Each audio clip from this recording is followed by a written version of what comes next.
Bugün size Antalya'nın güzelliklerinden, güzel şeylerinden kardeşimle birlikte tanıtacağız.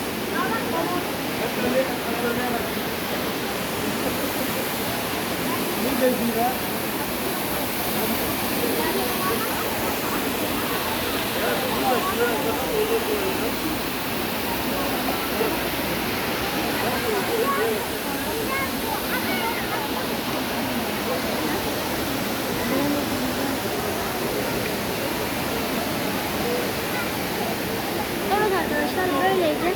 Şimdi yeni videolar istiyorsanız abone olmayı ve like atmayı unutmayın. Görüşürüz.